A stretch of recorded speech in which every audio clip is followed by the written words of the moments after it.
Hey y'all, and welcome to PolitiBrawl.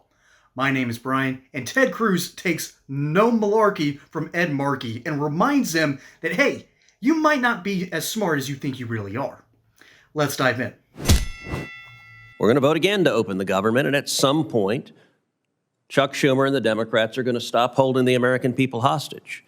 Now, Mr. We're going to continue to fight until Trump provides health care for the tens of millions of people. Okay, so Senator Markey is telling everyone who gets food stamps, the Democrats are going to continue to vote against your getting food stamps. And it is reckless and irresponsible. And if you don't believe me, you can watch the videos of just about every single Democrat senator who has gone on TV over and over and over again saying it is reckless and irresponsible to vote against a clean CR. And now they're all, I guess hypocrisy is the tribute that vice gives to virtue. They're all doing that because they want to appease their radical base. Now, Mr. Potts, Mr. Erickson. The president has $5 billion to take care of. I recognize that Senator Markey has a partisan objective that he wants to hold the entire government hostage. By the way, the American Federation of Government Employees has called on the Democrats to end the Schumer shutdown. The National Air Traffic Controller Union has called on the Democrats to end the Schumer shutdown.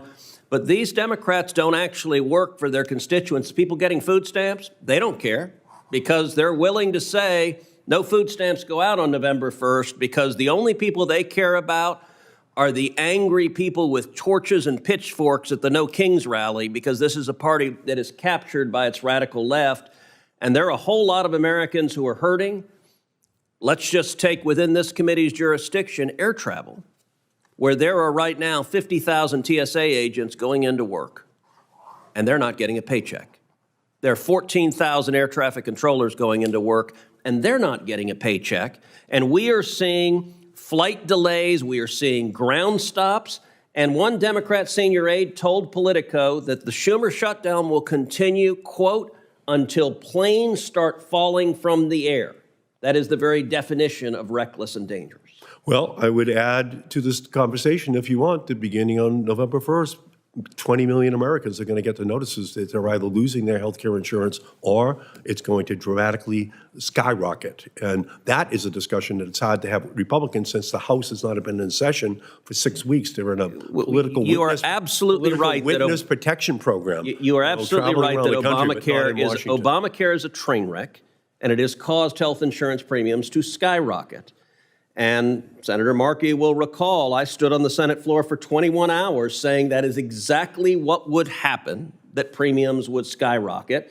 And if you don't believe me, you can look to the Washington Post, hardly a right-wing periodical, which said Obamacare, the so-called Affordable Care Act, is not remotely affordable, and it's caused premiums to skyrocket. And ironically, what our Democrat colleagues are fighting for is premium payments that are direct corporate welfare to health insurance companies, because Obamacare has more than doubled the profits of the giant health insurance companies, and working families in Texas and Massachusetts, their premiums have skyrocketed and it's unaffordable. And the Democrat solution is not to give more competition, not to give more choice, not to lower premiums. It's instead engage in more corporate welfare and write bigger and bigger checks to giant multi-billion-dollar corporations. The House Republicans are in a political witness protection program. They're not in Washington. How can we they've actually done their job. They voted to fund the government. And they've done their job. And there is designed neglect on the part of the Republicans to withdraw the premium tax credit for those 20 million Americans, and they're going to see their policies skyrocket over the next couple of months, and it's avoidable. It is not a catastrophe that has to be in existence, but unless the Republicans come to the table, we can't solve that problem because those rates are going to skyrocket. 42 million Americans who receive food stamps are not going to get them on Saturday, November 1st.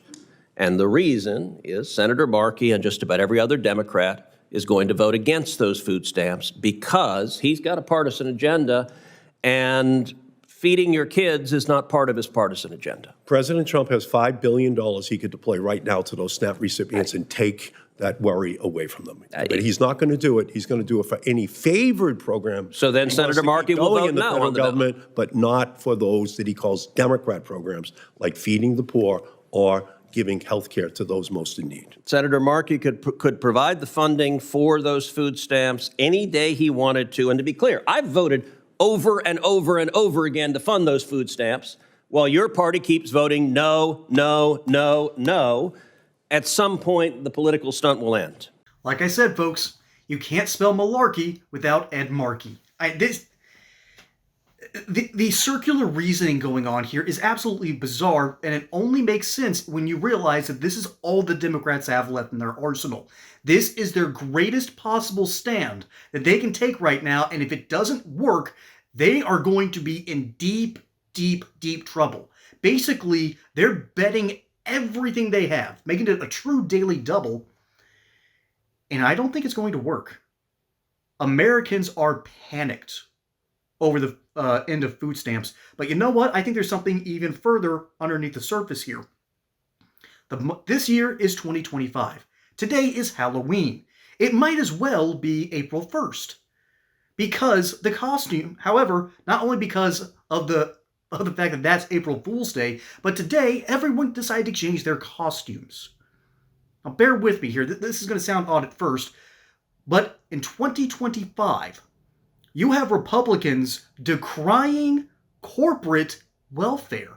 That's a lot of what EBT really is, because a lot of that money goes to buy Coca-Cola. It apparently has gone to, I think they got $14 billion from EBT. Pepsi got like $7 billion. Hershey, $2.3 billion. It's going to candy. It's going to cola. It is going to Lay's potato chips. That's not food. So that's what's really going on here. It's corporate welfare. We're telling the poor to subsidize. We're giving money to poor people so they spend it on larger corporations. Do you know how insane that is? And I'm starting to get to a point where the cola wars are officially starting to come to an end, because we're starting to take our health more seriously. We're starting to look at those long aisles in Kroger and Publix. Or if you're like me, and I'm almost an exclusive Aldi shopper now because things are just so stinking expensive. And I'll never go to a Trader Joe's, by the way. Trader Joe's is the most liberal way to eat food. It's more liberal than Whole Foods, but that's a different rant for a different day. What I'm trying to get at is, in a world where we're starting to get more health conscious, we're telling our poor people, 42 million people, hey, be fat, and here's some money to be fat. And you're going to subsidize major corporations while at it. If that sounds sane to you, well, congratulations. I recommend voting for Democrats. You see, we now live in a world where Republicans are starting to criticize major corporations. If you were to tell me this 20 years ago, I would have called you a crazy liberal hippie. And that's a lot of what the MAGA movement is now. The three great criticisms of Republicans back in the 2000s. I was young enough to hear these messages, and I wasn't old enough to understand them yet. The idea that we should just deregulate everything and we're going to be perfectly fine has turned out to be malarkey. Then the idea that, oh, we're going to be fine with our foreign conflicts. They're going to go well. It's the American military. When have we ever lost? What do you mean Vietnam? What are you talking about? And then there was the idea, there are three big ones, and I'm blanking on them at the moment. But the MAGA movement has managed to capture all three of them. Make America Healthy Again is now the kind of regulation we're talking about.